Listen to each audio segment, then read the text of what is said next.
Hello everyone, welcome back to our YouTube channel. I am Anshika. और कैसे हो आप सब? आई होप आप सब बहुत अच्छे होंगे। और आज की इस वीडियो में हम बात करने वाले हैं कुछ कॉमन कमेंट्स की, काउंसलिंग से रिलेटेड और चॉइस फिलिंग से रिलेटेड, जो बहुत सारे स्टूडेंट्स के मन में अभी चल भी रहे होंगे। ठीक है, तो बहुत सारे स्टूडेंट्स को आज अपने कमेंट्स का आंसर मिल जाएगा और उससे रिलेटेड वही डाउट अगर किसी के मन में है तो वो आपका भी क्लियर हो जाएगा। ठीक है, तो कुछ ऐसे कॉमन डाउट्स थे जिन्हें मैंने आज इस वीडियो में लिया है। तो आज इस वीडियो में सारे डाउट्स आपके क्लियर हो जाएंगे काउंसलिंग चॉइस फिलिंग से रिलेटेड। ठीक है, तो फर्स्ट कमेंट था, दी रिज़ल्ट के बाद काउंसलिंग का फॉर्म भरने के बाद काउंसलिंग में नेम आता है क्या? देखो क्या होता है, तुम अपनी जैसे USHR की ऑफिशियल वेबसाइट पे ये नोटिफिकेशन आएगा कि आपकी रजिस्ट्रेशन शुरू हो चुकी है। ये कोई फॉर्म नहीं भरना होता तुम्हें। ऑनलाइन काउंसलिंग के लिए चॉइस फिलिंग भी ऑनलाइन ही होती है। ठीक है, तो ऑनलाइन होगा ये सब कुछ, आपको अपनी चॉइस फिलिंग करनी पड़ेगी और जो आप चॉइस फिलिंग करोगे उसके बेस पे रिज़ल्ट आएगा 2 से 3 दिनों में। फिर उस लिस्ट कंप्लीट लिस्ट आएगी, उसमें ये दिखाया जाएगा कि आपको कौन सा कॉलेज अलॉट हुआ है। ठीक है, तो वो जिन स्टूडेंट्स को कोई कॉलेज नहीं अलॉट होता तो उनके ऐसे ब्लैंक नील भी दिखा देते हैं। ठीक है, तो ये ऐसे रहता है ये। नेक्स्ट है dress code for private college. देखो, प्राइवेट कॉलेज के अगर ड्रेस कोड की मैं बात करूँ तो वो सबका इंडिविजुअल होता है। मीन्स गवर्नमेंट कॉलेज का फिक्स है कि आपको गर्ल्स के लिए पिंक सूट और वाइट सलवार और वाइट दुपट्टा होगा, बॉयज़ के लिए पिंक शर्ट और वाइट पैंट होगी और ब्लैक शूज़ होंगे दोनों के लिए। बट प्राइवेट कॉलेज में ऐसा नहीं होता। हर एक प्राइवेट कॉलेज की अपनी यूनिफॉर्म होती है। ठीक है, जैसे मैं अगर यहाँ RPIT की बात करूँ तो यहाँ पे वाइट शर्ट और ब्लैक पैंट है। ठीक है, और बहुत से कॉलेजेस में सूट सलवार होते हैं, तो वो अपना स्पेसिफिक है। ठीक है, प्राइवेट कॉलेज का कोई फिक्स नहीं कह सकते हम, वो सब कॉलेज अपनी मर्जी से रखते हैं ड्रेस कोड। ठीक है, तो ड्रेस कोड वेरी करता है प्राइवेट कॉलेजेस के केस में। एंड नेक्स्ट इज, देखो कुछ स्टूडेंट्स तो मतलब मैं पहले बता चुकी हूँ कि तुम खुद सोचो 67 मार्क्स में गवर्नमेंट कॉलेज मिल सकता है? मुश्किल ही नहीं, बहुत चांसेस नहीं है। ठीक है, तो कुछ चीज़ें तुम खुद भी समझ सकते हो, ऐसी भी चीज़ें पूछते हो। नेक्स्ट देखो, स्कॉलरशिप के बारे में पूछा था, नर्सिंग कॉलेजेस में स्कॉलरशिप मिलती है क्या? देखो, गवर्नमेंट कॉलेजेस में मिलती है। ठीक है, स्कॉलरशिप क्या रहती है, जैसे अगर तुम स्कॉलरशिप के फॉर्म फिल करते हो, ये एडमिशन की प्रोसेस वगैरह होने के बाद फिर होता है कुछ कि कुछ बच्चे हैं जो स्कॉलरशिप के लिए अप्लाई कर सकते हैं, जो करना चाहते हैं। ठीक है, तो वो स्कॉलरशिप के फॉर्म फिल कर देते हैं और ये रहता है कि उनकी जो फीस सबमिट की होती है ना उन्हें पर ईयर की, वो माफ़ हो जाती है, वो उन्हें रिफ़ंड हो जाती है। ठीक है, तो ये रहता है गवर्नमेंट कॉलेजेस में तो स्कॉलरशिप का। बाकी प्राइवेट का वो कॉलेज टू कॉलेज वेरी करेगा। ठीक है, मीन्स तुम किस कॉलेज में हो वहाँ का, प्राइवेट कॉलेजेस अपनी मर्जी से रखते हैं क्राइटेरिया। ठीक है, आई होप तुम्हें क्लियर होगा अब तक जितने डाउट्स थे। नेक्स्ट जो डाउट है वो ये है, सिस्टर हमें फर्स्ट राउंड में कॉलेज मिल जाए और हम फीस सबमिट ना करवाएं और सेकंड राउंड में हमें अच्छा कॉलेज ना मिले तो हमें फर्स्ट काउंसलिंग वाला कॉलेज मिलेगा क्या? देखो, ऐसा नहीं होता। अगर तुमने फर्स्ट राउंड में पार्टिसिपेट किया और जो तुम्हें कॉलेज अलॉट हुआ वो तुम नहीं लेना चाहते, तुम नेक्स्ट राउंड में पार्टिसिपेट करते हो और उसमें जो तुम्हें कॉलेज अलॉट होता है वो, वैसे होता नहीं है ऐसा कि तुम्हें पिछले राउंड से वो मतलब नीचे का कॉलेज मिलेगा।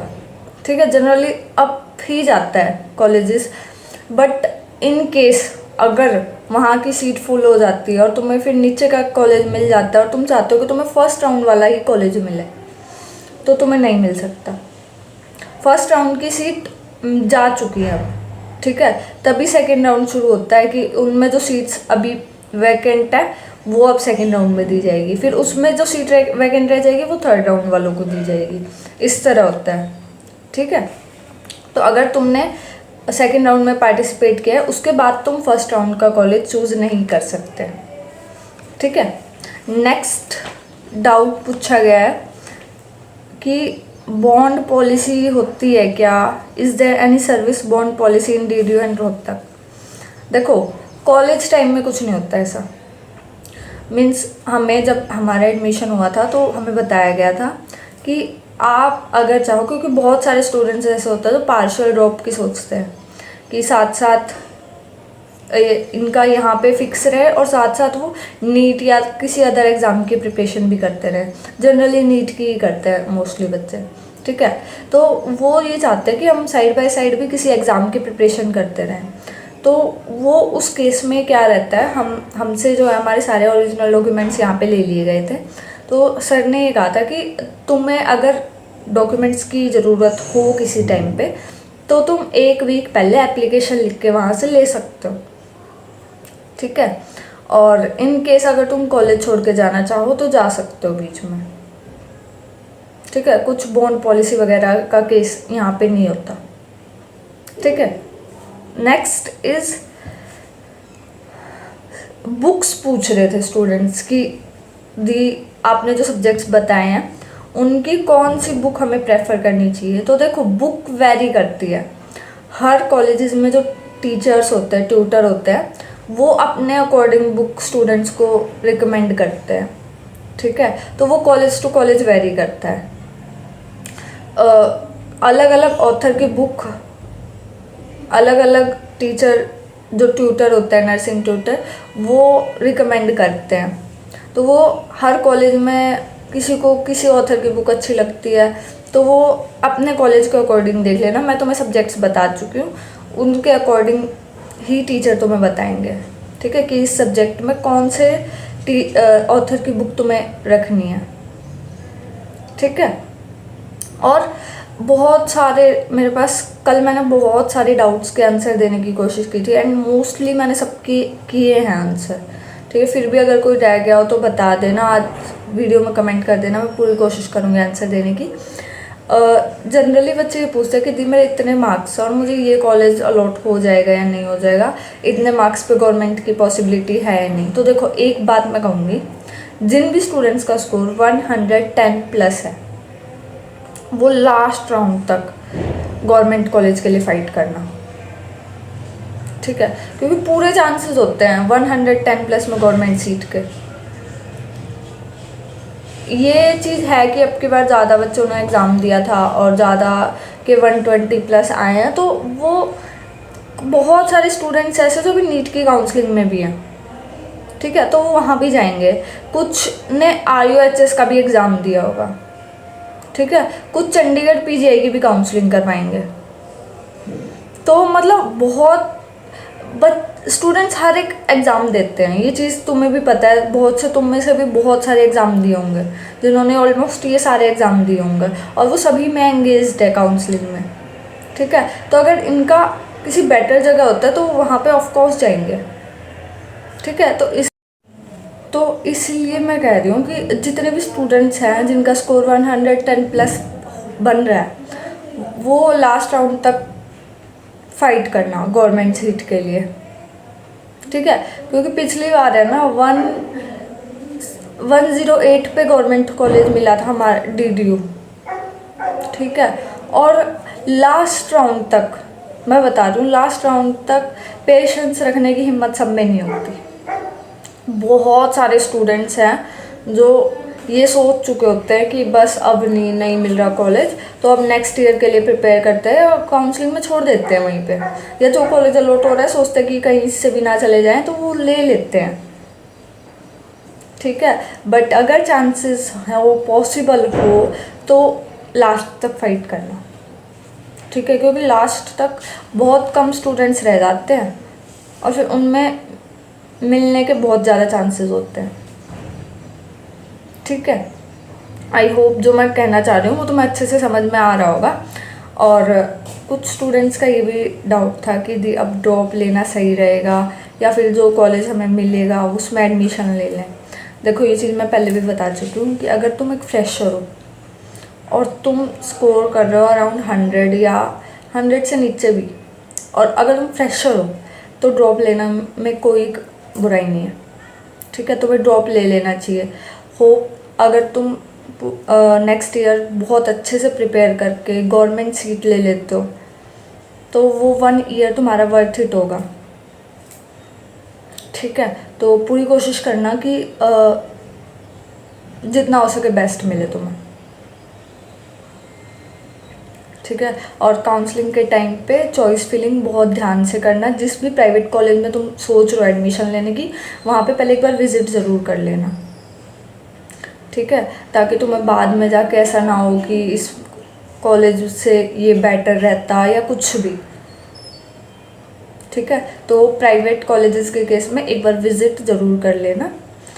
और सफ़ीदो कॉलेज के भी बहुत आ रहे थे कि दी सफ़ीदो कॉलेज ऑफ नर्सिंग सफ़ीदो के बारे में बता दो। मैं पूरी कोशिश करूँगी, ठीक है, जितने मेरे को नॉलेज या इन्फॉर्मेशन मिल पाएगी